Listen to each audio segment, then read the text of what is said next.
여러분, 파이썬 많이 쓰시죠? 그런데 우리가 정말 흔하게 사용하는 서프로세스 모듈에 무려 15년 동안이나 아무도 모르게 숨어있던 성능 버그가 있었다면 믿으시겠어요? 오늘 바로 그 흥미진진한 추적기를 함께 따라가 보겠습니다. 어쩌면 바로 지금 돌리고 있는 여러분의 파이썬 코드가 나도 모르는 사이에 CPU를 막 잡아먹고 노트북 배터리를 광탈시키고 있을지도 몰라요. 에이, 설마 싶으시죠? 그런데 그 범인이 바로 오늘 우리가 이야기할 아주 오래된 문제일 수 있습니다. 자, 이 문제의 시작은 시간을 거슬러 올라가야 합니다. 무려 15년 전 파이썬 3.3 버전에서 포팸.08 함수의 타임아웃, 그러니까 시간 제한 기능이 처음 들어왔을 때부터예요. 당시엔 그냥 편리한 기능이 하나 추가된 거였죠. 하지만 바로 그 기능 안에 아주 비효율적인 방식이 씨앗처럼 숨어 있었던 겁니다. 오늘 이야기의 악당을 소개합니다. 바로 비지 루프 폴링이라는 녀석인데요. 이름은 좀 어려워 보이지만 사실 엄청 단순하고 무식한 방식이에요. 그냥 프로세스한테 가서 끝났어? 아직이야? 이제 끝났어? 하고 1초도 안 쉬고 계속 물어보는 거죠. 정말 성가시 듣죠? 그러니까 코드가 어떻게 돌아갔냐면요. 자, 프로세스 끝났나? 체크. 아직이네. 그럼 아주 잠깐 0.1m초만 쉬고 다시 체크. 아직도? 그럼 이번엔 조금 더 길게 쉬어볼까? 하고 이걸 계속 반복하는 거예요. 쉬는 시간이 조금씩 늘어나긴 하지만 본질은 똑같아요. 잠든 시스템을 계속해서 흔들어 깨우는 거죠. 아니, 그냥 확인만 하는 건데 그게 뭐 그렇게 큰 문제냐고요? 천만에요. 이 사소해 보이는 행동이 치르게 하는 대가는 생각보다 훨씬 큽니다. 자, 어떤 비용이 발생하는지 한번 보시죠. 자, 이 비지 폴링 방식이 일으키는 문제는 크게 세 가지입니다. 첫째, CPU 낭비와 배터리 소모. 이건 뭐 당연하겠죠? 계속 시스템을 깨우니까요. 노트북이라면 배터리가 줄줄 새는 겁니다. 둘째는 탐지 지연. 프로세스가 딱 끝나는 그 순간을 바로 알아채는 게 아니라 다음 체크할 때까지 미세하게 딜레이가 생겨요. 그리고 마지막으로 확장성이 정말 꽝입니다. 이런 프로세스 하나만 감시해도 문제인데 만약 수십 수백 개를 동시에 감시해야 한다면 이건 뭐 시스템 전체가 느려지는 재앙이 되는 거죠. 이거 딱 그거랑 같아요. 장거리 자동차 여행 가는데 뒷좌석에 탄 아이가 1분마다 아빠, 다 왔어? 아직 멀었어? 하고 계속 묻는 거예요. 진짜 피곤하잖아요. 가장 좋은 방법은 뭐겠어요? 그냥 조용히 있다가 도착하면 자, 다 왔다 하고 알려주는 거죠. 비지폴링은 바로 그 참을성 없는 아이인 셈입니다. 다행히도 이 시끄러운 아이를 조용히 시킬 아주 똑똑하고 우아한 방법이 있습니다. 바로 접근법을 완전히 뒤집는 거예요. 계속 묻는 게 아니라 조용히 알림을 기다리는 거죠. 그게 바로 이벤트 기반 대기 방식입니다.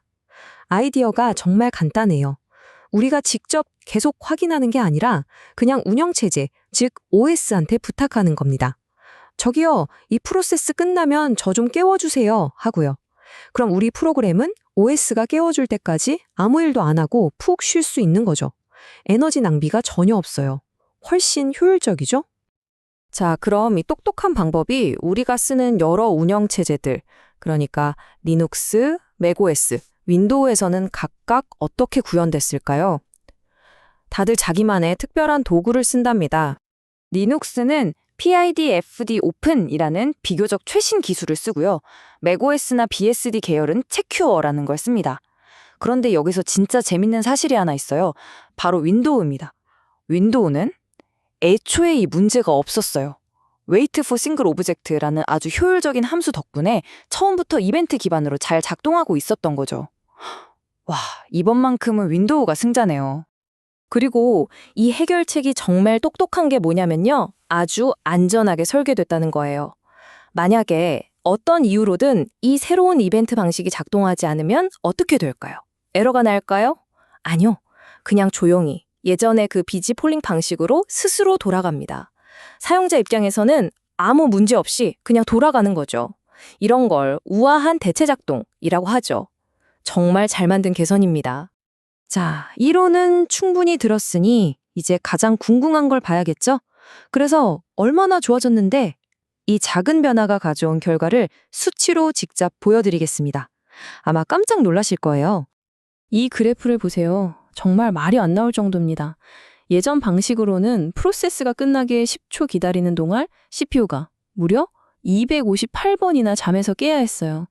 그런데 개선 후에는요, 단 2번, 258번에서 딱 2번으로 줄어든 겁니다. 이게 바로 쉴 새 없이 물어보는 것과 조용히 알림을 기다리는 것의 어마어마한 차이죠. 개선해보면, 네, 맞습니다. 99% 감소. CPU를 때우던 쓸데없는 일이 99%나 사라진 거예요.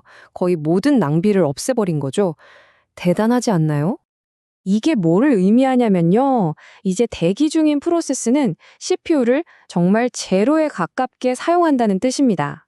그냥 우리가 파이썬에서 타임.슬립을 쓸 것처럼 완벽한 휴면 상태에 들어가는 거예요. 시스템에 아무런 부담을 주지 않고 조용히 잠들어 있다가 일이 끝나면 딱 깨어나는 거죠. 가장 이상적인 상태가 된 겁니다. 자, 그런데 이 기술적인 이야기 뒤에는요, 아주 멋진 개인적인 스토리가 숨어 있습니다. 이 이야기의 활용점정이라고 할 수 있죠. 한번 들어보세요. 이 모든 여정은 15년 전에 시작됐습니다. 파이썬에 타임아웃 기능이 처음 생겼을 때 psutil이라는 아주 유명한 라이브러리가 여기서 영감을 받아서 비슷한 기능을 만들었어요.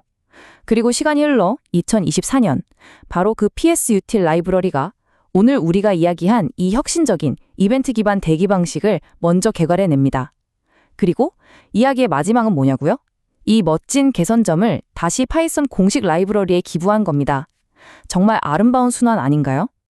이 모든 걸 가능하게 한 개발자 잔파올로 로돌라가 남긴 말이 정말 감동적입니다. 15년이 지난 지금 저는 바로 그 동일한 타임아웃 매개 변수에 대해 비슷한 개선 사항을 다시 기여하고 있습니다. 원이 완성된 셈이죠. 와, 자신이 영감을 받았던 바로 그 코드에 15년이 지나 더 나은 기술로 보답한 거예요. 정말 멋진 엔지니어의 이야기입니다. 오늘 이 이야기를 통해 우리는 아주 작은, 어쩌면 사소해 보이는 비효율 하나를 고치는 것이 얼마나 거대한 차이를 만들어낼 수 있는지 봤습니다. 자, 그렇다면 여러분이 매일 쓰고 있는 코드, 매일 사용하는 라이브러리 속에는 또 어떤 15년 묵은 버그, 그리고 거대한 개선의 기회가 숨어 있을까요? 한 번쯤 생각해 보는 건 어떨까요?